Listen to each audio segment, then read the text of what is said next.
आइए शुरुआत कर रहे हैं आज की एक बड़ी खबर के साथ, और बड़ी खबर आपके सामने यह है कि मुख्तार पर ऑर्डर आ चुका है। ऑर्डर क्या है ये आपको बताऊंगा, लेकिन बहुत दिन मुख्तार ने ऐश कर लिए, अब ऐश का वक्त खत्म हो गया है। अब आखिरी ऑर्डर आया है, वो आपको बताते हैं, रिपोर्ट देखिए पहले।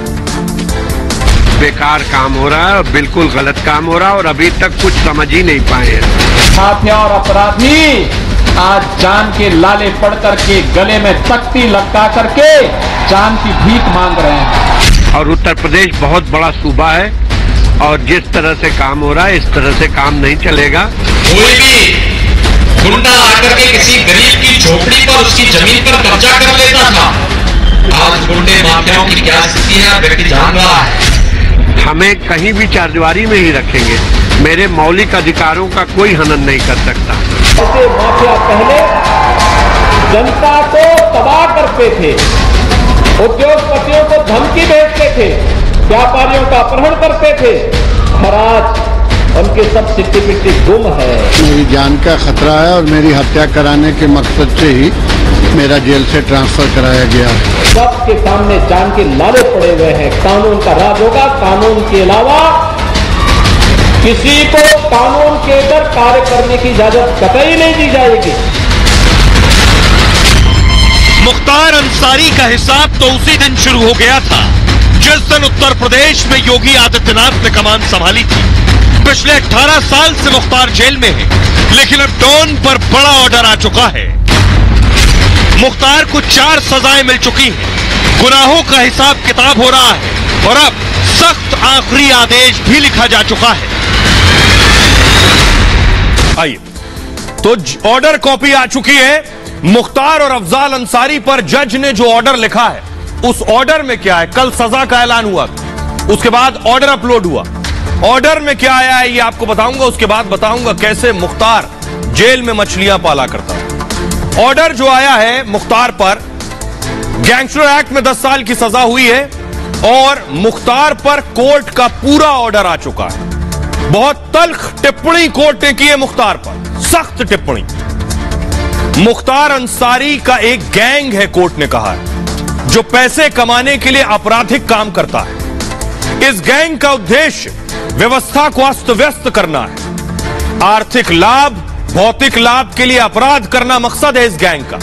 लंबे वक्त से यह गैंग ऑपरेट हो रहा है। किसी की मुख्तार के खिलाफ गवाही देने की आज हिम्मत नहीं होती है, यह कोर्ट ने, जज ने अपने आदेश में लिखा है। इसलिए मुख्तार अंसारी को दोषी माना जाता है। अफजाल अंसारी पर कोर्ट ने लिखा है, अफजाल अंसारी को 4 साल की सजा सुनाई गई। इसके बाद अफजाल की संसद सदस्यता पर संकट है। अफजाल अंसारी को लेकर भी जज ने बहुत तल्ख टिप्पणी की। अफजाल अंसारी भी मुख्तार के इस गैंग के मेंबर हैं। अफजाल आपराधिक काम करने वालों को संरक्षण देता था, यानी आपराधिक काम अगर ये कर रहे थे तो ये संरक्षण दे रहे। अफजाल का व्यवहार अच्छा बताया गया है। अच्छा व्यवहार होना और आपराधिक गतिविधि में शामिल होना दो अलग अलग बातें हैं, जज ने कहा। बचाव में आए गवाहों ने अफजाल के आचरण को अच्छा बताया। इनको देखकर लगता है कि ये सब इनके समर्थक हैं जो कह रहे हैं इनका व्यवहार अच्छा है। किसी राजनीतिक व्यक्ति के 10-20 समर्थक होना कोई बड़ी बात नहीं है, जज ने कहा। इन गवाहों ने उनका अपराध में शामिल न होने का प्रमाण नहीं दिया है। यह कहा है कि व्यवहार अच्छा है, अपराध में शामिल नहीं थे यह नहीं बताया।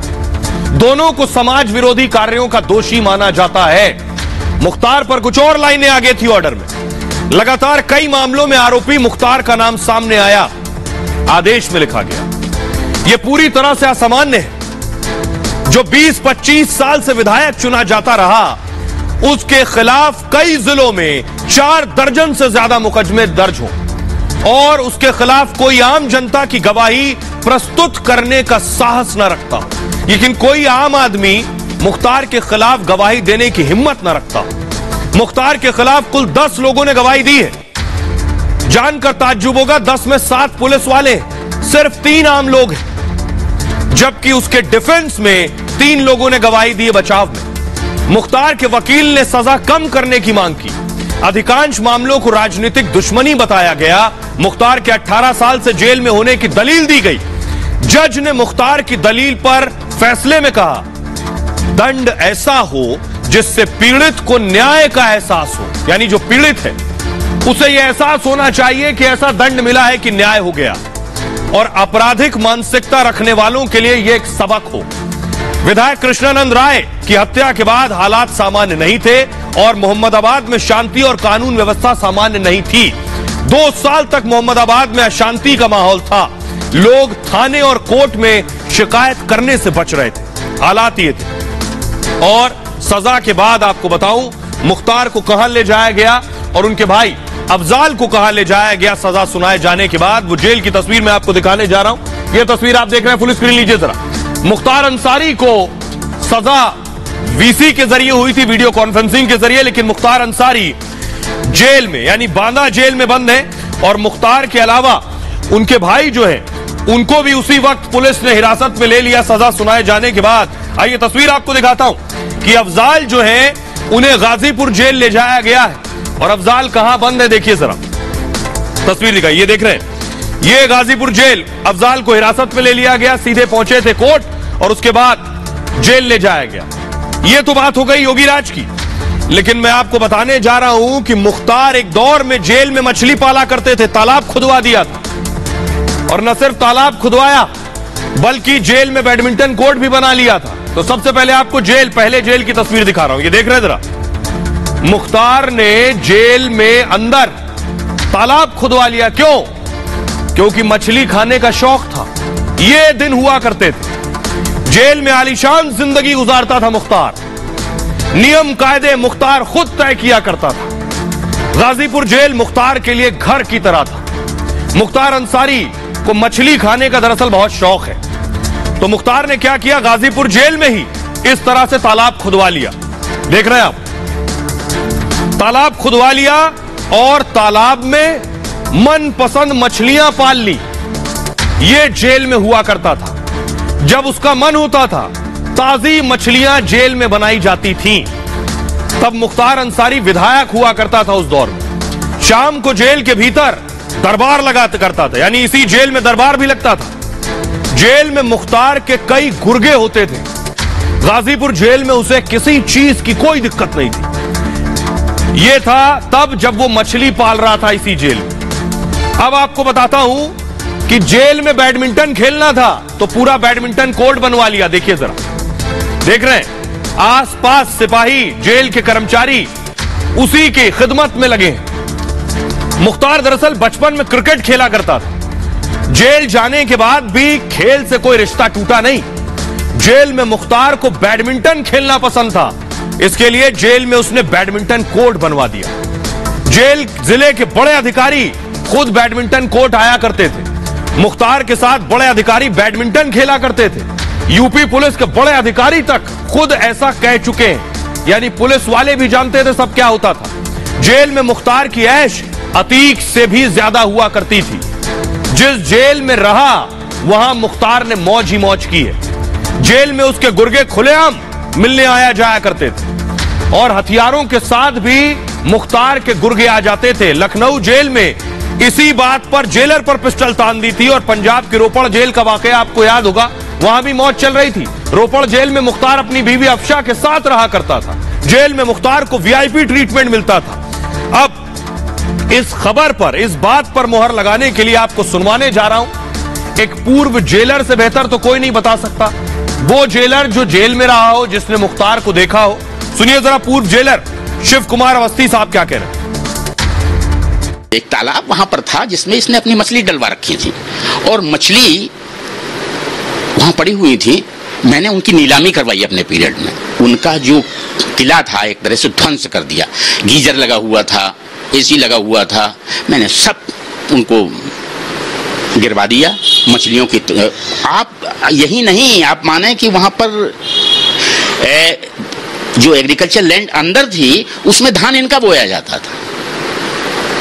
मतलब आप समझिए कि कोई बोलने वाला नहीं था, सब अंडर प्रेशर थे। प्रशासन भी दबाव में रहता है।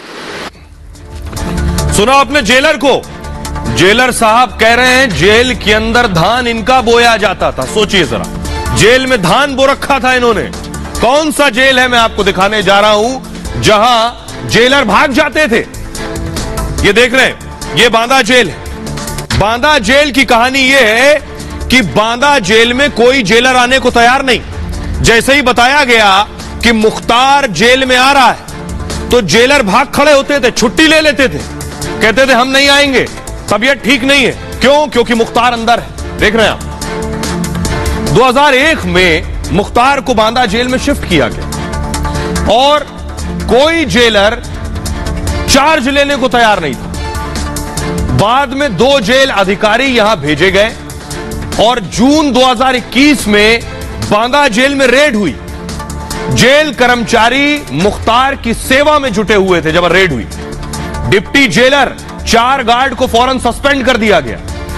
मुख्तार जिस जेल में होता है कोई सुपरिंटेंडेंट टिकता नहीं है जेल के अंदर। सुपरिंटेंडेंट की अचानक तबीयत खराब हो जाती है डर के मारे, या फिर लंबी छुट्टी ले लेता है वो। पंजाब के जेल जाने से पहले भी मुख्तार बांदा जेल में बंद था। आपको बताऊं, तब भी वहां कोई जेल सुपरिंटेंडेंट नहीं था। मुख्तार की जब बांदा जेल में वापसी हुई दोबारा पंजाब के रोपड़ से लाकर, उन्नाव जेल के सुपरिंटेंडेंट को भेजा गया बांदा, जाइए आपकी ड्यूटी लगी है। कुछ महीने बाद ही सुपरिंटेंडेंट छुट्टी पर चले गए। कुछ दिन बाद उनकी भी तबीयत खराब हो गई। बाद में उन्हें लखनऊ भेज दिया गया। इसके बाद बरेली जेल सुपरिंटेंडेंट को भेजा गया बांदा, और लेकिन उन्होंने बांदा आकर ड्यूटी नहीं संभाली। कारागार विभाग से उन्हें चेतावनी भी दी गई कि जाइए ड्यूटी संभालिए। इस पर भी बांदा जेल आने को सुपरिंटेंडेंट तैयार नहीं हुए। 10 दिन बाद उन्हें सस्पेंड कर दिया गया। अब इससे ज्यादा बताने की जरूरत नहीं है, अब आपको सुनवा देता हूं कि सोचिए जरा, ये डर और ये खौफ ये क्यों है। किसी और से नहीं, पूर्व जेलर की जुबानी सुनिए जरा।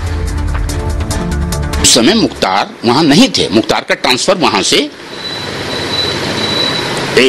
हो चुका था, आगरा ट्रांसफर कर दिया गया था, लेकिन उनके बहनोई थे। पूरी जेल समझ ली 99% बंदी उन्हीं का था, आधा स्टाफ उन्हीं का था, बंदी रक्षक उनके थे खासतौर से। अब आप समझें कि वहां वो दरबार लगाता था, जेल के अंदर दरबार लगाता था। आने जाने वाले डीएम एसपी बैडमिंटन खेलने आते थे।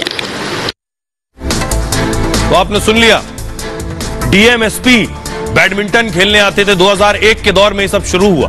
अब आइए मैं आपको बताता हूं, जेल के बैरक के बाहर मुख्तार अपनी कुर्सी डालकर बैठ जाता था और मजाल है उस कुर्सी के सामने से कोई निकल जाए। देखिए जरा, ये देख रहे हैं, फाटक खुला और कुर्सी डालकर डॉन बैठ गया। ये एक दौर में हुआ करता था। बांदा जेल में मुख्तार की अलग बैरक बनी थी। इस बैरक में मुख्तार कुर्सी लगाकर बैठ जाता था। इस दौरान वो जेल अधिकारी से भी मिलता था। सोचिए, एक अपराधी जेल अधिकारी को बुलाकर उससे मिल रहा है। दूसरे कैदियों से भी इस दौरान वो मिलता था। मुख्तार को स्पेशल हाई सिक्योरिटी सेल में रखा गया। उसकी बैरक दूसरे कैदियों से बिल्कुल अलग थी। यह बैरक जेल के बीच वाले गेट के पास ही बनी थी। गेट के पास ही रोज 2 घंटे कुर्सी डालकर बैठ जाना है मुख्तार को। बांदा जेल से छूटे एक कैदी ने यह दावा किया है। उसने कहा है कि सीसीटीवी भी लगा था बैरक के बाहर, सीसीटीवी निगरानी के लिए था, लेकिन मुख्तार जब कुर्सी डालकर बैठ जाता था तो सीसीटीवी बंद कर दिया जाता था। मुख्तार किससे मिल रहा है किसी को पता नहीं चल सकता। और मुख्तार जब तक बैठता, इस गेट के आगे से कोई निकल नहीं सकता है जब मुख्तार बैठा हुआ है बाहर। कैदी की जेल से रिहाई में इस वजह से देरी हो जाती थी कि मुख्तार कुर्सी डालकर बैठा है, सामने से बाहर कौन जाएगा। तब मुख्तार उसी गेट पर बैठा था जब इस कैदी की रिहाई हुई, और रिहाई में 2 घंटे लेट हो गया। क्यों? क्योंकि 2 घंटे मुख्तार कुर्सी डालकर बाहर बैठा था। यह स्थिति जेल के अंदर थी। और इतना ही नहीं, ये तो आपने शुरू की चीजें देखी। जेल में मुख्तार को दशहरी आम परोसा जाता था। मछली खाने का अकेला शौक नहीं है, आम खाने का भी शौकीन है मुख्तार। देखिए जरा, ये इसलिए बता रहा हूं कि एक दौर में ये सब ऐश हुआ करती थी इनकी। मुख्तार खाने पीने का दरअसल बहुत शौकीन है, और मुख्तार को मछली के साथ आम खाना भी बहुत पसंद है। मुख्तार की बैरक में छापे में आम ही आम मिले। देख रहे हैं, आजकल आम का सीजन चल रहा है और दशहरी आम खाना बहुत पसंद है मुख्तार को। लेकिन अब योगी राज में अमिया भी नहीं मिलने वाली। बांदा जेल में जून 2022 में छापेमारी हुई थी। तब मुख्तार की बैरक में दशहरी आम मिले थे और छापे के दौरान होटल से मंगाए खाने भी मिले थे। जेल में जो भी सुविधा चाहता है मुख्तार को मिलती है। उसके गुर्गे भी जेल के आसपास कमरा लेकर रहते हैं। गुर्गे मुख्तार की हर सुविधा का ख्याल रखते हैं और इसी तरह सारी सुविधाएं मुख्तार को मिल रही थी। इन कहानियों में एक और सच जो मैं आपको बताने जा रहा हूं, जो डराने वाला है। मुख्तार जेल में तो ऐश कर रहा था, उसे बंदूकों का बहुत शौक है, बेटा उसका शूटर है। यह तो एक राइफल आप देख रहे हैं, लेकिन मुख्तार ने मशीन गन खरीदने की तैयारी की थी। एलएमजी का नाम आपने सुना होगा, जिसे कहते हैं लाइट मशीन गन। तो एलएमजी खरीदने वाला था हत्या करने के लिए, यानी मशीन गन मुख्तार खरीदने वाला था 1 करोड़ रुपए में। देखिए किसकी मशीन गन थी, कहां से चोरी की गई, ये देख रहे हैं आप। ये जो मशीन गन आपको नजर आ रही है, इसे कहते हैं एलएमजी लाइट मशीन गन। एक बार में शुरू हुई तो फिर रुकने का नाम नहीं। उत्तर प्रदेश एसटीएफ ने 2004 में मुख्तार पर एफआईआर दर्ज की। एफआईआर में लिखा था कि मुख्तार कृष्णानंद राय की हत्या करना चाहता है। बीजेपी विधायक कृष्णानंद राय के पास एक बुलेट प्रूफ कार हुआ करती थी। बुलेट प्रूफ कार को भेदना किसी आम गोली की बस की बात नहीं है, इसलिए मुख्तार को चाहिए थी लाइट मशीन गन, क्योंकि बुलेट प्रूफ गाड़ी को इन्हीं बंदूकों से, इसी मशीन गन से भेदा जा सकता है। एलएमजी मतलब लाइट मशीन गन। और मुख्तार एलएमजी खरीदना चाहता था शिद्दत से। तो मुख्तार ने क्या किया, डीएसपी शैलेंद्र सिंह के पास वाराणसी जोन का उस वक्त प्रभार हुआ करता था। शैलेंद्र ने सर्विलांस के जरिए मुख्तार के मंसूबों का पता लगाया। यूपी एसटीएफ के डीएसपी रहे शैलेंद्र सिंह ने अपनी टीम को फौरन एक्टिव कर दिया। मुख्तार और उससे जुड़े सारे फोन सर्विलांस पर लगा दिए गए, कॉल रिकॉर्ड किए जाने लगे कि मुख्तार कैसे लाइट मशीन गन खरीदने वाला। इसी दौरान एसटीएफ को एक बड़ा सुराग हाथ लगा। जम्मू कश्मीर 35 राइफल्स के सिपाही से डील की बात सामने आई। जम्मू कश्मीर से डील हुई। सिपाही बाबूलाल एलएमजी चुराकर मुख्तार के करीबी को बेचने वाला था। मुख्तार के गनर मुंदर यादव को इसे बेचा जाना था। एलएमजी की डील 1 करोड़ रुपए में हो चुकी थी। एसटीएफ बाबूलाल और मुंदर दोनों पर नजर रखी जाने लगी और 25 जनवरी 2024 को वाराणसी के चौबेपुर में एसटीएफ ने छापा मारा। एलएमजी के साथ 200 कारतूसों का सौदा हो रहा था। 200 कारतूस।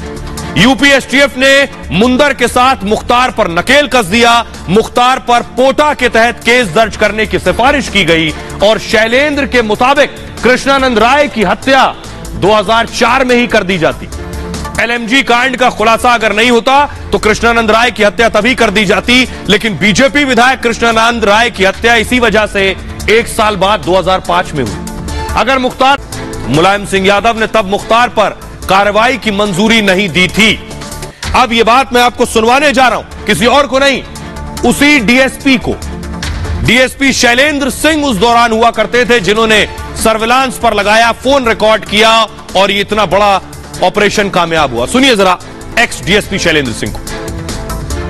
जब माफिया को सरकार का समर्थन मिले, सरकार उस समय तत्कालीन मुख्यमंत्री थे मुलायम सिंह यादव जी, अल्पमत की सरकार थी, ये सब उनके समर्थन में थे और सही कार्रवाई जो जान पे खेल के हमने और हमारी टीम ने किया। लाइट मशीन गन की बरामदी आज तक न उत्तर प्रदेश में पहले हुई है न बाद में हुई है, और भी सेना से चुराई हुई। पोटा कानून उस समय एग्जिस्ट करता था, नियमानुसार वो लगा और उसका खामियाजा ये हुआ कि हम लोग ही, जैसे लग रहा था गुड वर्क बैड वर्क हो गया, हम ही ने अपराध कर दिया। मैंने अपने रेजिग्नेशन में ये शब्द लिखा है, ये लाइन महत्वपूर्ण थी कि माफिया निर्णय ले रहे, सरकार उस पर मुहर लगा रही है, तो हम जैसे ईमानदार अधिकारी कैसे काम करेंगे। फतेहगढ़ जेल से इसने अपने इनको फैजाबाद के विधायक अभय सिंह को फोन मिला लिया, कहा ठाकुर अरे मुन्नावा ने मार दिया कृष्णानंद राय को, होकर चुटैया भी काट लिया और वो हमारे एसटीएफ के लागम में लाभ हो गया। तो क्या लग रहा है, मतलब तब जो उनको संरक्षण मिला था इसलिए और उनका आतंक बढ़ता चला गया था? बिल्कुल संरक्षण मिला, अधिकारी कुछ काम नहीं कर पा रहे थे। ऐसा था, अधिकारियों को काम करने से कोई कानूनन कोई रोक नहीं सकता। तो सुन लिया आपने, लेकिन आइए अब मैं आपको बताता हूं।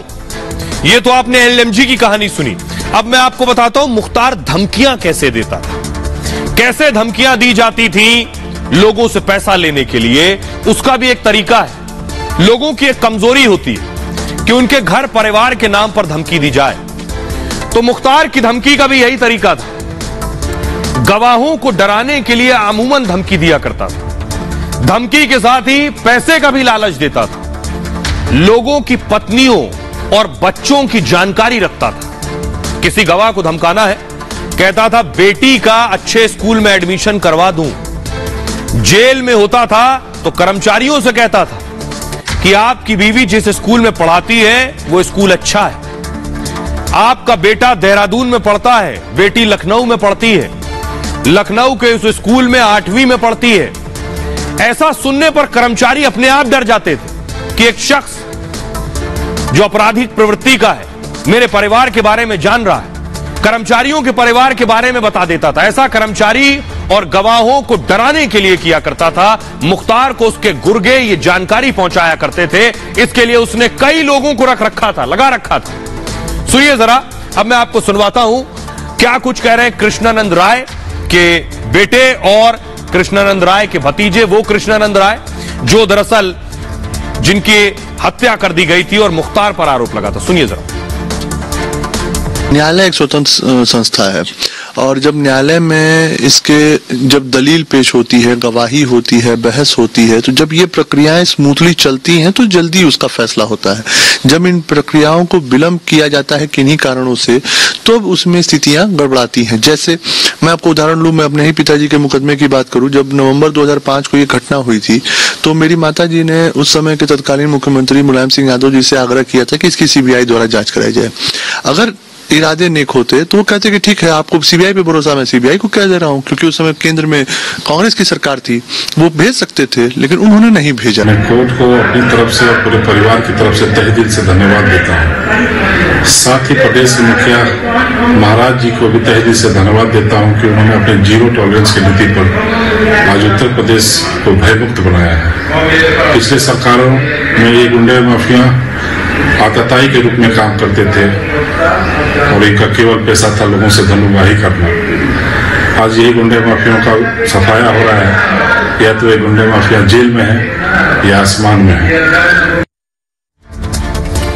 आइए अब मैं आपको बताता हूं मुख्तार का रसूख क्या हुआ करता था। सिर्फ एक जिला नहीं, पूर्वांचल के कई जिलों में मुख्तार की तूती बोला करती थी। देखिए जरा मुख्तार का दायरा देखिए। मऊ, गाजीपुर, जौनपुर, आजमगढ़, बलिया, वाराणसी, ये जो जिले हैं, इन जिलों में मुख्तार का सिक्का चला करता था उस दौर में। लेकिन ये सब हुआ कैसे? ये जलवा जलाल ऐसे ही नहीं था। सिर्फ एक अपराधी का जलवा जलाल तभी हो सकता है जब किसी नेता का हाथ कंधे पर हो। कौन नेता था वो? तस्वीर दिखाने जा रहा। मायावती नेता उस दौर में भी एक अपराधी को साथ रखते थे। अपराध कराने के लिए चाहिए ना। आइए अब मैं आपको बताता हूं कि आखिर मायावती ने कैसे अपराधी को आगे बढ़ाया। मुख्तार जैसे माफिया को बढ़ाने के पीछे नेताओं का बड़ा हाथ रहा है। कहा जाता है कि अतीक अहमद को समाजवादी पार्टी ने खड़ा किया। अतीक की मुलायम सिंह यादव से करीबी जगजाहिर थी। इसी राजनीतिक रसूख का फायदा उठाकर अतीक माफिया डॉन बना। दर्जनों केस दर्ज होने के बाद भी ना उसका अपराध कम हुआ और ना ही हेकड़ी। जैसे अतीक को खड़ा करने के पीछे समाजवादी पार्टी का हाथ था, वैसे ही मुख्तार और अफजाल अंसारी के पीछे मायावती की पार्टी बसपा का हाथ। मुख्तार को बसपा ने न केवल टिकट दिया बल्कि कई बार उसका बचाव भी किया। मायावती ने तो कई बार रैलियों में मुख्तार को गरीबों का मसीहा तक कहा। मुख्तार जब जेल में रहा तो मायावती ने उसके लिए प्रचार तक किया। 2017 में मायावती ने मुख्तार के भाई और बेटे के साथ रैली भी की। रैली में मायावती ने मुख्तार पर दर्ज मुकदमे को फर्जी तक बता दिया था। मतलब यह कि मुख्तार को माफिया के तौर पर बढ़ाने के पीछे बसपा का बड़ा हाथ रहा है। आइए अब आपको बताता हूं मुख्तार अंसारी। 1996 में पहली बार विधायक बना मुख्तार। बसपा के टिकट पर मऊ से चुनाव जीता 96 में। 2002-2007 में निर्दलीय विधायक बन गया। 2009 में बसपा ने उसे लोकसभा का टिकट दिया और चुनाव हारने के बाद मायावती ने पार्टी से निकाल दिया। चुनाव हार गया, उसके बाद बहन जी के काम के नहीं रहे। तब मुख्तार अंसारी ने कौमी एकता दल बना ली, अलग पार्टी। 2012 में कौमी एकता दल से विधायक बन गया। 2017 में अपनी पार्टी का फिर बहन जी की पार्टी में विलय कर लिया। 2017 में बसपा के टिकट पर फिर विधायक बना। 2022 में मऊ सीट बेटे अब्बास को सौंप दी और इस वक्त अब्बास विधायक है। आइए अब मैं आपको सुनवाता हूं, सुनिए जरा एक्स डीजीपी बृजलाल क्या कहना। माननीय बहन जी ने, मायावती जी ने 1996 में थे, अफजाल बन गए थे 1985 में कम्युनिस्ट पार्टी की ओर से, और अब जो उसके बाद ये कभी बहुजन समाज पार्टी, अफजाल तो इसमें बहुजन समाज पार्टी के एमपी हैं। मुख्तार अंसारी का भतीजा मोहम्मदाबाद सीट से वो उससे समाजवादी पार्टी से, मुख्तार अंसारी का बेटा अब्बास अंसारी वो भी समाजवादी पार्टी के सहयोग से वो भी एमएलए है। कल मन की बात है उसको। तो ये जो है, ये जो सजा हुई है, इससे क्या होगा, ये जो राजनीतिक कवच ओढ़ रखे थे, कोई गैंग जब तक राजनीतिक संरक्षण ना हो बहुत दिन तक नहीं चलता। एक्स डीजीपी को आपने सुना, जिन्होंने ये सारा दौर देखा है। अब मैं आपको बताने जा रहा हूं मुख्तार किस परिवार से आते हैं। देखिए जरा, मुख्तार जिस परिवार से आते हैं उसके बारे में आपको बताता हूं। दरअसल मुख्तार अंसारी के जो दादा हैं वो स्वतंत्रता सेनानी रहे। मुख्तार के दादा का नाम मुख्तार अहमद अंसारी था। मुख्तार अहमद महात्मा गांधी के करीबी माने जाते हैं, यानी इनके दादा। 1926-27 में मुख्तार अहमद कांग्रेस के अध्यक्ष भी बने थे, इनके दादा। उनका नाम मुख्तार अहमद अंसारी था। ब्रिगेडियर उस्मान अंसारी मुख्तार के नाना थे। नौशेरा की लड़ाई में उस्मान ने हिस्सा लिया था और पूर्व उपराष्ट्रपति हामिद अंसारी मुख्तार अंसारी के रिश्ते में चाचा हैं। मुख्तार के दो बड़े भाई अफजाल और सिकबतुल्ला हैं। ये मुख्तार का बेटा अब्बास शूटिंग में नेशनल चैंपियन रह चुका है। लेकिन सोचिए जरा, इस परिवार से आने वाला शख्स कैसे अपराधी बन गया, कैसे डॉन और माफिया बन गया, यह मैं आपको बताता हूं। दरअसल कॉलेज में पढ़ाई के दौरान मुख्तार की दबंगई शुरू हुई। मुख्तार के पिता नगर पंचायत के चेयरमैन थे। इसी इलाके के सच्चिदानंद राय से उसका विवाद हुआ, यानी पिता का विवाद हुआ सच्चिदानंद राय से। मुख्तार इसके बाद सच्चिदानंद की हत्या का प्लान बनाया और सच्चिदानंद की हत्या का प्लान बनाने के लिए साधु सिंह से मदद मांगी। साधु सिंह की मदद से सच्चिदानंद राय की हत्या कर दी। इसके बाद मुख्तार साधु सिंह को अपना गुरु मानने लगा और साधु सिंह ने इसके बाद मुख्तार से गुरु दक्षिणा मांग ली। गुरु दक्षिणा में एक और हत्या करने के लिए कहा। मुख्तार ने तब रंजीत नाम के शख्स की हत्या कर दी और मुख्तार ने रंजीत को उन्हीं के घर में गोली मार दी। इसके बाद से मुख्तार का क्राइम का ग्राफ बढ़ता चला गया और एक के बाद एक माफिया और मुख्तार की टक्कर हुई। माफिया ब्रजेश सिंह ने मुख्तार के गुरु की हत्या कर दी, यानी ब्रजेश सिंह ने हत्या कर दी साधु सिंह की। अस्पताल में ब्रजेश ने साधु सिंह की गोली मारकर हत्या की। इसके बाद मुख्तार और ब्रजेश गैंग के बीच गैंग वॉर हुए। कल ब्रजेश सिंह और मुख्तार के बारे में मैंने आपको बताया था। मुख्तार और उनके भाई दोनों फिलहाल जेल में बंद हैं। योगी राज में हालात बदल चुके हैं। आइए खबरों में आगे बढ़ते हैं। आज की एक और बड़ी खबर है, एक और डॉन जो मारा जा चुका है, लेकिन लेडी डॉन फरार है। लेडी डॉन को पुलिस ढूंढ रही है, लेकिन बचा कौन रहा है? 3 लोग हैं जो शाइस्ता को बचा रहे हैं, 3 लोग हैं जो गुड्डू मुस्लिम को बचा रहे हैं। कौन है वो 3 लोग, जरा रिपोर्ट देखिए।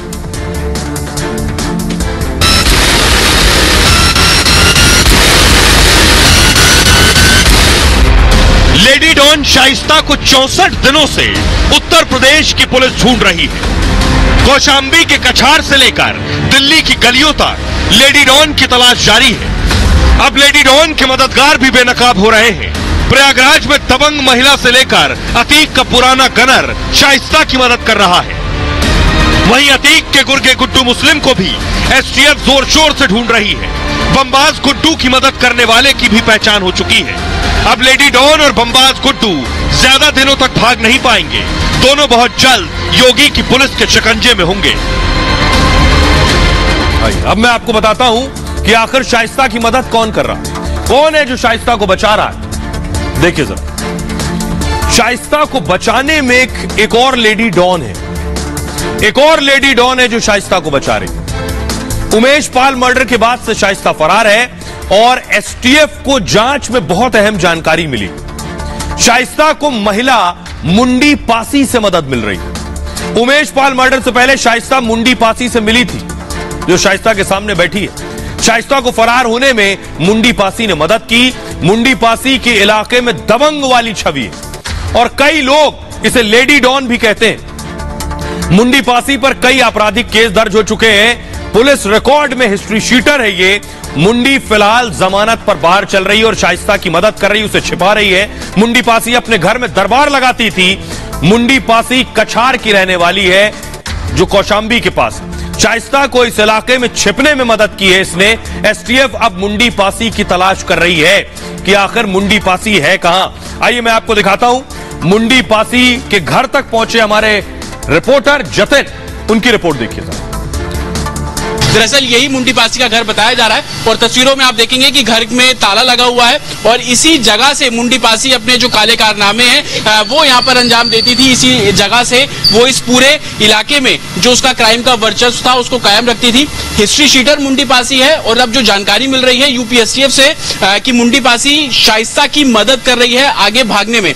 ये भी जानकारी मिल रही है कि उमेश पाल की हत्या से पहले शाइस्ता अपने एक गनर के साथ यहाँ पर पहुंची थी और इसी जगह पर मुंडी पासी से उसने मुलाकात की थी। हालांकि लगातार यूपीएसटीएफ की टीम शाइस्ता को पकड़ने में जुटी हुई है और वो लगातार पुलिस को चकमा भी दे रही है। उसके पीछे सबसे बड़ी वजह मुंडी पासी बताया जा रहा है, जो कि लगातार शाइस्ता की मदद कर रही है। ये गलिया है और प्रयागराज के अंदर ही पासी गांव और उसी के आसपास का ये पूरा इलाका है, जहां पर एक समय पर वर्चस्व हुआ करता था मुंडी पासी का। अपने क्राइम के जो तमाम उसका इतिहास है वो इसी गलियों से होता हुआ गुजरा और आप तस्वीरों में देखेंगे कि लगातार जो लोग हैं वो यहाँ पर रह रहे हैं, लेकिन लोगों में तो अकेले मुंडी पासी नहीं जो शाइस्ता को बचा रही है, एक और शख्स है जो बचा रहा है। अतीक के आसपास बहुत से गनर चला करते थे एक दौर में। अतीक का एक गनर गायब है बहुत लंबे वक्त से। बताया जा रहा है वो गनर भी शाइस्ता को बचा रहा है। हो सकता है शाइस्ता के साथ वो गनर कहां गायब हो गया किसी को नहीं पता। देखिए जरा, अतीक का गनर शाइस्ता की मदद कर रहा है और गनर एहतशाम साय की तरह हर वक्त शाइस्ता के साथ रहता है। एहतशाम पहले पुलिस विभाग में सिपाही था, उसे पुलिस कामकाज की अच्छी तरह से जानकारी है। पुलिस के हर एक्शन की जानकारी वो शाइस्ता को दे रहा है। एहतशाम 2004 से अतीक की सुरक्षा में तैनात था। 2005 में राजू पाल की हत्या हुई और उसके बाद से पुलिस ने उसे बर्खास्त कर दिया। उमेश पाल मर्डर के बाद एहतशाम की खोजबीन शुरू हो गई कि यह कहां गया है। वही इस वक्त मदद कर रहा है शाइस्ता की। लेकिन अकेले शाइस्ता नहीं, एक और शख्स है जो मदद कर रहा है शाइस्ता की। वो कौन है उसकी तस्वीर मैं आपको दिखाता हूं। ये आप देख रहे हैं, ये शाइस्ता का बेटा उमर और उमर के साथ जो वकील देख रहे हैं आप, ये है सौलत हनीफ। ये भी शाइस्ता की मदद कर रहा है। कैसे? क्योंकि ये पुलिस की गिरफ्त में। पुलिस ने 2 घंटे इसको बिठाकर पूछताछ की और इससे पूछा है कि शाइस्ता कहां है। देखिए जरा कौन है शख्स। ये सौलत हनीफ। शाइस्ता को लेकर सौलत हनीफ से पुलिस ने पूछताछ की। शनिवार को नैनी जेल में 2 घंटे तक पूछताछ हुई है। पुलिस ने फरार शाइस्ता को लेकर इससे सवाल किए हैं। शाइस्ता की मदद करने वाले लोग कौन है वो इससे पूछा गया। सौलत हनीफ अतीक का वकील रह चुका है। उमेश पाल मर्डर केस में इसे उम्र कैद की सजा हुई। उमेश पाल अपहरण में इसे सजा हुई है और सजा होने के बाद से ये नैनी जेल में बंद है। लेकिन शाइस्ता फरार है। गुड्डू मुस्लिम को कौन बचा रहा है? गुड्डू मुस्लिम कहां है कोई नहीं जानता। गुड्डू मुस्लिम को बचाने में एक और शख्स है मल्ली। ये गुड्डू मुस्लिम की तस्वीर आप देख रहे हैं, पुलिस खोज रही है इसे और ये है मल्ली बताया जा रहा है। ये मल्ली जो है ये गुड्डू मुस्लिम को बचा रहा है और बताया जा रहा है गुड्डू मुस्लिम ने रंग रूप बदल लिया है। भगवाधारी हो गया गुड्डू मुस्लिम। जी हां, भगवाधारी हो गया, भगवा कपड़ा पहन लिया है, हनुमान चालीसा भी आती है, गायत्री मंत्र भी आता है, कहीं मंदिर पर रह रहा है, ऐसी जानकारी मिल रही है। क्योंकि सुरेंद्र और संदीप पहले 2 नाम बता चुका है वो अपने। ये देख रहे हैं कुछ ऐसे बनकर घूम रहा है कोई पहचान ना पाए। बमबाज गुड्डू मुस्लिम 64 दिनों से फरार है। पुलिस से बचने के लिए लगातार लोकेशन बदल रहा है और पहचान न हो सके इसलिए गुड्डू ने भेष बदल लिया है। दावा है कि गुड्डू मुस्लिम ने भगवा चोला धारण कर लिया है, साधु के भेष में मंदिरों में शरण ले रहा है। गुड्डू मुस्लिम को हनुमान चालीसा कंठस्थ है, गुड्डू गायत्री मंत्र का भी पाठ कर लेता है और गुड्डू मुस्लिम ने दाढ़ी भी बढ़ा ली है, यह भी बताया जा रहा है। गुड्डू ने हिंदू नाम से पहले से दस्तावेज बनवा रखे थे। साधु के भेष में गुड्डू को पहचानना और मुश्किल हो गया। प्रयागराज का एक और बमबाज गुड्डू की मदद कर रहा है। बमबाज का नाम आसिफ उर्फ मल्ली बताया जा रहा है और मल्ली गुड्डू का शागिर्द रह चुका है। मल्ली ने बमबाजी की ट्रेनिंग खुद गुड्डू से ली है। मल्ली आर्थिक रूप से गुड्डू की मदद कर रहा है, इसलिए गुड्डू छिपा है। एसटीएफ के एक्शन की जानकारी भी गुड्डू तक पहुंचा रहा है। आसिफ और उर्फ मल्ली की तलाश भी अब पुलिस कर रही है। आइए अब मैं आपको दिखाता हूं, गुड्डू मुस्लिम को पुलिस ढूंढ रही है। आज घर पर नोटिस लगा दिया। गुड्डू मुस्लिम के घर पर यह नोटिस लगाया, देख रहे हैं, ताला लगा है गुड्डू मुस्लिम के घर पर, नोटिस चस्पा कर दिया गया है। हमारी टीम वहां पहुंची, गुड्डू मुस्लिम की बहन से बात की है। पहली बार आप टीवी पर देखने जा रहे हैं, सुनने जा रहे हैं गुड्डू मुस्लिम की बहन को, सुनिए। ये जानने की कोशिश नहीं की कि वो क्या कर रहा है? नहीं, हम लोगों से वास्ता नहीं रखना चाहते थे। ऐसा क्यों? कुछ तो पता होगा। ये इस वजह से कि वो गलत लाइन में है, इस वजह से हम लोग उससे संबंध नहीं रखे। क्या गलत करता था? कभी कुछ पता लगा आप लोगों को कि वो पुलिस आती थी? पुलिस आती थी। क्या बताती थी? गुड्डू मुस्लिम को पूछती थी। मेरी माँ तब थी। अच्छा। हाँ। क्या कहती थी पुलिस आप लोगों को कि कुछ कर रहा है? वो कुछ बताते थे पुलिस वाले आप लोगों को? नहीं, गुड्डू मुस्लिम को हेरती थी, तलाशी लेके चली जाती थी। अच्छा। एक बार कुर्की भी की थी। अच्छा। हाँ। बस। तो आखिरी बार पुलिस कब आई थी आप लोगों के पास? आखिरी बार जब पापा के इंतकाल के बाद। हाँ, तो वो आया ही नहीं। आखिरी बार वही तबाही होगी। आइए, तो आपने गुड्डू मुस्लिम की बहन को सुन लिया, लेकिन डॉन के बाद कई और खुलासे हो रहे हैं। एक बड़ी जानकारी सामने आई है, वो ये कि अतीक, दरअसल ये देख रहे हैं, ये जो पैसा और हथियार मिले, अतीक का आतंकी कनेक्शन भी सामने आ रहा है। कहा जा रहा है अतीक बहुत से लड़कों को, बहुत से युवाओं को आतंकी बनाने के लिए पाकिस्तान भेज रहा था, पड़ोसी मुल्क भेज रहा था आतंकी ट्रेनिंग के लिए। यह सबसे चौंकाने वाला खुलासा अब तक हुआ है। देखिए जरा, ये आप देख रहे हैं अतीक अशरफ को लेकर यह सबसे बड़ी बात है जो सामने आई है। एटीएस की जांच में चौंकाने वाली जानकारी मिली। युवाओं को आतंकी बनाने के लिए पाकिस्तान भेजते थे और खाड़ी देशों के रास्ते युवाओं को पाक भेजा जाता था। मुस्लिम युवाओं को पैसे का लालच दिया जाता था और आईएसआई उन युवाओं को हथियार चलाने की ट्रेनिंग देती थी। भारत के खिलाफ जिहाद के लिए ब्रेन वॉश किया जाता था। डॉन अतीक को इसके बदले हथियार मिलते थे। हथियार पाकिस्तान से ड्रोन के जरिए पंजाब भेजे जाते थे और एटीएस जांच कर रही है कि कुल कितने युवा पाकिस्तान भेजे गए। 2021 में एटीएस ने जीशान कमर को गिरफ्तार किया था और जीशान आतंकी गतिविधियों को अंजाम देना चाहता था। जीशान अतीक अशरफ का करीबी निकला। अशरफ ने 2017 में जीशान के लिए एक पत्र लिखा था, क्योंकि अशरफ विधायक थे। जीशान का पासपोर्ट जल्दी बनवाने की सिफारिश की थी।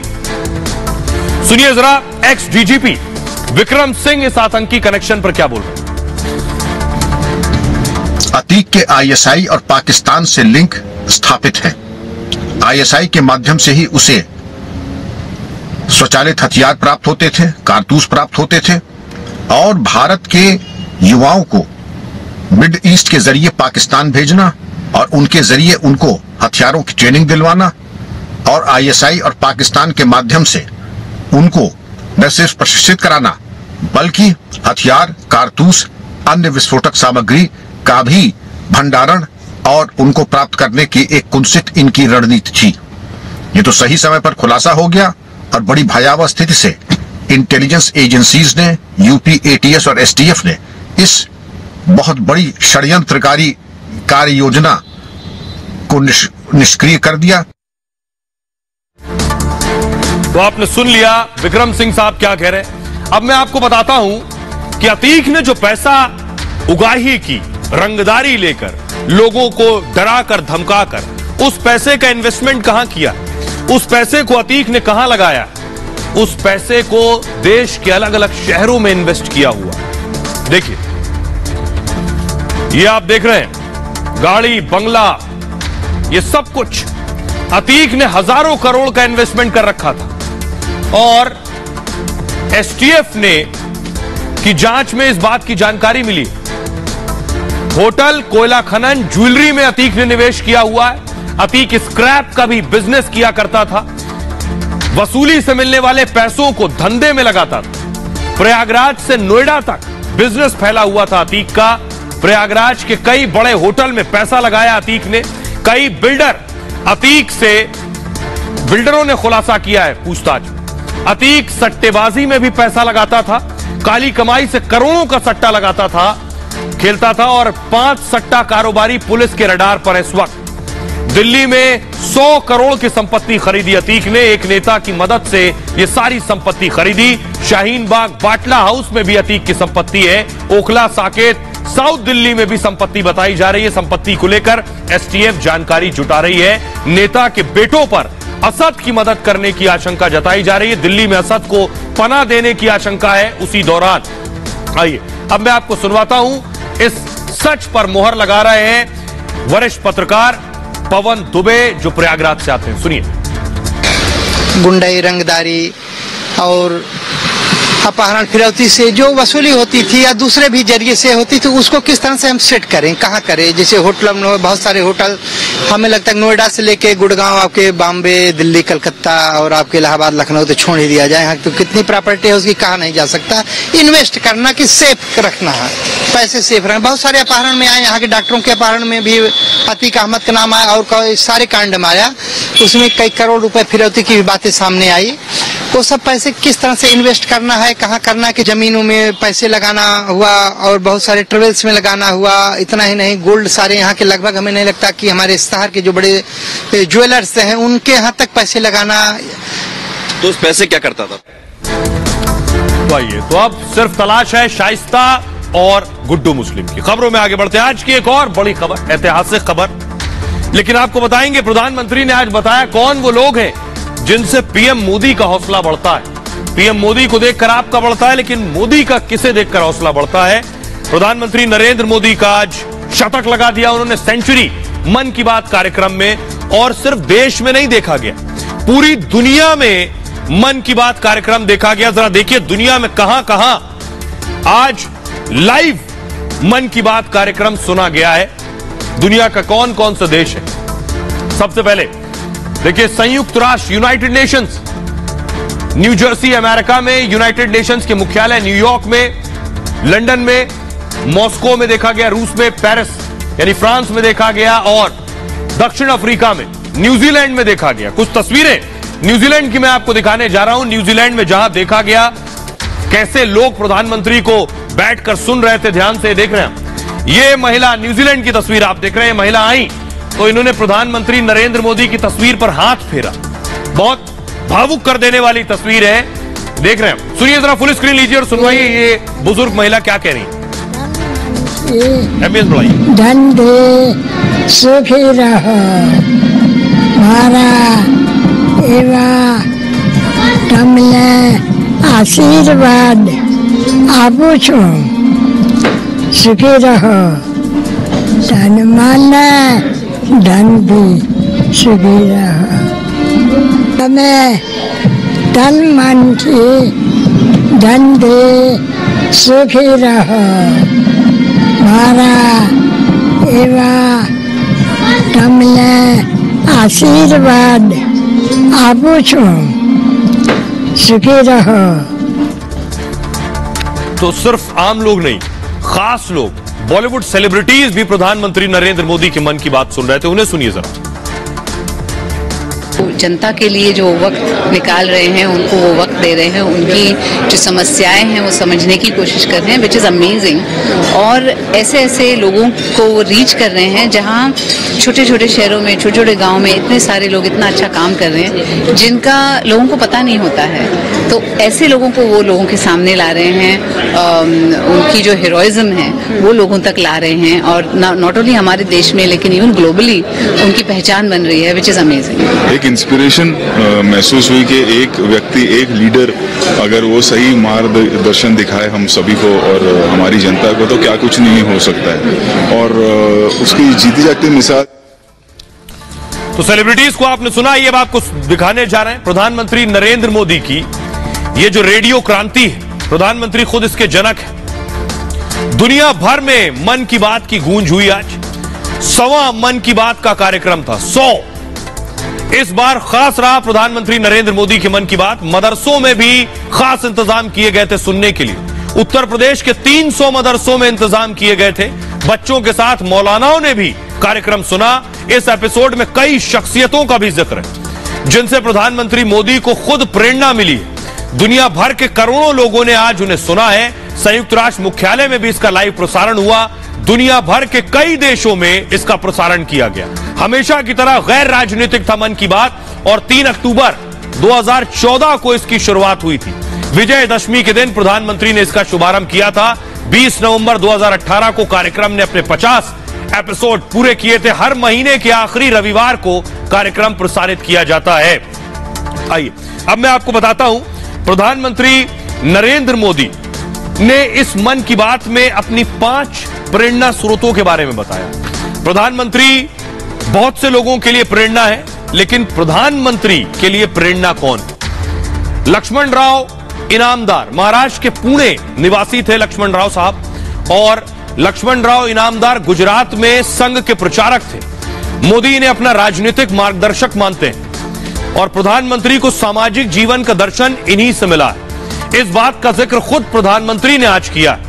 अगला नाम है सुनील जगलान। डॉक्टर सुनील जगलान एक डॉक्टर हैं और हरियाणा में जींद के बीबीपुर निवासी हैं। कन्या भ्रूण हत्या को लेकर कैंपेन चलाते हैं जिसका नाम है सेल्फी विद डॉक्टर रखा है इन्होंने। कैंपेन की वजह से कन्या भ्रूण हत्या कम हुई है। मन की बात में प्रधानमंत्री ने खास इनका जिक्र किया। अगला नाम जिससे प्रधानमंत्री प्रेरणा लेते हैं, विजय शांति। विजय शांति मणिपुर की रहने वाली हैं। कमल के फूल के रेशे से कपड़े बनाती हैं। ऐसा करने वाली भारत की पहली महिला है। विजय शांति हर रोज नाव में बैठकर झील जाती हैं, वहां से कमल तोलकर लाती हैं, फिर कपड़े बनाती हैं। अगला नाम है प्रदीप सांगवान। प्रधानमंत्री के लिए इंस्पिरेशन है। ये भी हरियाणा के रहने वाले हैं प्रदीप साहब। हीलिंग हिमालय अभियान चलाते हैं, और जो हिमालय की साफ सफाई से जुड़ा हुआ है, हिमालय के कचरा से कचरा इकट्ठा करके स्वच्छ करते हैं। ऐसे ज्यादातर कचरे टूरिस्ट द्वारा फेंके जाते हैं। प्रदीप सांगवान चंडीगढ़ के डीएवी कॉलेज से पढ़े हुए हैं। मंजूर अहमद भी प्रधानमंत्री के लिए प्रेरणा स्रोत है। जम्मू कश्मीर के पुलवामा के रहने वाले हैं मंजूर अहमद।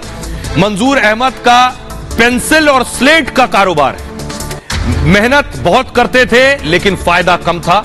प्रधानमंत्री ने उनकी मेहनत और उद्यमिता का जिक्र किया जिससे उनका कारोबार कई गुना बढ़ गया है। इनकी फैक्ट्री में 200 लोग काम करते हैं। मंजूर 200 लोगों को और रोजगार देने वाले हैं। तो ऐसे लोग प्रधानमंत्री के लिए प्रेरणा स्रोत हैं। आइए मैं आपको दिखाता हूं कुछ मदरसों में भी, जिन मदरसों में प्रधानमंत्री नरेंद्र मोदी को सुनने के लिए छात्र बैठे थे, वो तस्वीरें जरा दिखाइए। कि देख रहे हैं बच्चे मदरसों में भी प्रधानमंत्री को पढ़ रहे थे। अगली तस्वीर दिखाइए जरा। देश के अलग, ये लखनऊ की तस्वीर मैं आपको दिखा रहा हूं। लखनऊ के मदरसे में भी मन की बात कार्यक्रम सुनने के इंतजाम किए गए थे। अगली तस्वीर दिखाई। जम्मू कश्मीर की तस्वीर देख रहे हैं, वहां भी लोग मन की बात सुन रहे थे। अब जरा सुनिए मदरसे में सुनने वाले बच्चे क्या कह रहे हैं, और देश के मुसलमान जो प्रधानमंत्री मोदी को सुन रहे थे वो क्या कह रहे हैं। मैं बहुत बधाई दूंगा प्रधानमंत्री जी को कि जब भी वो आते हैं एक नई बात और अलग बात करते हैं, और हमारा और प्रधानमंत्री जी का ऐसा लगता है कि बिल्कुल दिल से कनेक्शन जुड़ा हुआ है। और हम ये कामना करते हैं ईश्वर से कि ये 100 है, इसको हम लोग आइंदा 200 वाला जो एपिसोड होगा उसको भी हम लोग इसी तरह बैठ करके देखें। जो जो वो कहते हैं मन की बात में, वो चीजों बढ़ावा तो दिया ही जाता है। जैसे सेल्फी विद डॉटर था, उसके लिए भी करा गया, हर घर तिरंगे के लिए था, वो पूरा एक मुहिम बन जाती है पूरे हिंदुस्तान में। और ये प्रोग्राम होना चाहिए, बहुत जबरदस्त है, ये प्रोग्राम बहुत अच्छे हैं और समाज के आखिरी तबके तक, ये आखिरी आदमी तक ये प्रोग्राम। खबरों में आगे बढ़ते हैं। आज की एक और बड़ी खबर है। खबर यह है कि लड़ाई तो कई दिन से चल रही है, लेकिन बृजभूषण आज कह रहे हैं कि कुश्ती के पीछे कुर्सी है। बृजभूषण अब तक बैकफुट पर थे, अब फ्रंट फुट पर आकर खेलने की कोशिश कर रहे हैं। रेसलर्स प्रोटेस्ट कर रहे हैं लगातार, अभी भी बैठे हैं। अगली तस्वीर दिखाइए। लेकिन इन रेसलर्स के बीच प्रियंका वाड्रा पहुंच गई। कल प्रियंका पहुंची थी। अगली तस्वीर दिखाइए। आज रॉबर्ट वाड्रा पहुंच गए, ये आप देख रहे हैं। अगली तस्वीर दिखाइए। वहां अरविंद केजरीवाल भी पहुंच गए। रेसलर्स के बीच 45 करोड़ घर पर लगा दिए, कुछ नहीं बोल रहे हैं, लेकिन रेसलर्स के बीच पहुंच गए। अगली तस्वीर दिखाइए। चंद्रशेखर रावण भी रेसलर्स के बीच थे आज। एक और तस्वीर दिखाइए। पप्पू यादव भी उनके बीच थे। एक और बहुत इंपॉर्टेंट तस्वीर दिखाने जा रहा हूं। दीपेंद्र हुडा, भूपेंद्र हुडा के सुपुत्र दीपेंद्र हुडा भी रेसलर्स के बीच थे, पुनिया से बात कर रहे थे। और बृजभूषण दीपेंद्र हुडा पर बड़ा गंभीर और संगीन आरोप लगा रहे हैं। बृजभूषण कह रहे हैं ये जो कुछ भी हो रहा है इसके पीछे दीपेंद्र हुडा है। क्या कह रहे हैं बृजभूषण, देखिए जरा। बृजभूषण ने कहा प्रदर्शन के पीछे राजनीतिक साजिश हो रही, पूरी कहानी के मास्टरमाइंड दीपेंद्र हुडा है। यह खिलाड़ियों की खुद की आवाज नहीं है, सिर्फ एक ही अखाड़े की लड़कियां प्रदर्शन कर रही हैं, यह बृजभूषण का कहना है। हरियाणा के उस अखाड़े के कर्ता धर्ता दीपेंद्र हुडा है। दीपेंद्र हुडा हरियाणा से कांग्रेस के सांसद हैं। वो हरियाणा के पूर्व सीएम भूपेंद्र हुडा के बेटे हैं। दीपेंद्र हुडा हरियाणा कुश्ती संघ के अध्यक्ष रह चुके हैं। उनकी नजर अब वर्ल्ड कुश्ती संघ की कुर्सी पर है, भारतीय कुश्ती संघ पर है, WFI पर। 2011 में हुडा WFI का चुनाव हार गए थे, तब से बृजभूषण कुश्ती संघ के अध्यक्ष हैं और हुड्डा कुश्ती संघ में हरियाणा का वर्चस्व चाहते हैं, इसलिए पहलवानों को प्रदर्शन के लिए उकसा रहे हैं। बृजभूषण का कहना है प्रदर्शन के बहाने बदनाम करने की साजिश है।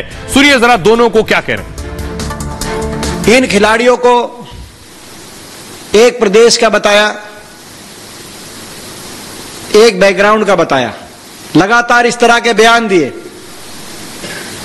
पूरे देश को ऐसे बयानों पे आपत्ति है। खिलाड़ी किसी धर्म, जाति या प्रदेश का नहीं होता। देश की बेटी की इज्जत सारे देश की इज्जत होती है, वो किसी धर्म, जाति या प्रदेश की बेटी की इज्जत अलग अलग नहीं होती। ये एक चंद परिवार है, जैसे एक चंद परिवार है, और जितनी लड़कियां निकल करके आई हैं आरोप लगाने वाली, वो एक ही अखाड़े की हैं, एक ही अखाड़े की हैं। और कल बजरंग पूनिया ने सवाल किया था कि हमको कैसे पता चला कि वो एक ही अखाड़े के हैं, क्योंकि हमको नहीं, सारी दुनिया को पता है। महादेव रेसलिंग एकेडमी की ही सारी लड़कियां हैं, और जिस एकेडमी के कर्ता धर्ता, संरक्षक दाता, सब कुछ जो है दीपेंद्र हुड्डा है। तो बृजभूषण को आप सुन रहे थे, जो सियासत का आरोप लगा रहे हैं, लेकिन उनके खिलाफ पॉक्सो की धाराओं में FIR लिखी जा चुकी। बहरहाल आप अपना बहुत ख्याल रखिए। एक छोटे से ब्रेक के लिए रुक रहे हैं, लौट रहे हैं कुछ और बड़ी खबरों के साथ।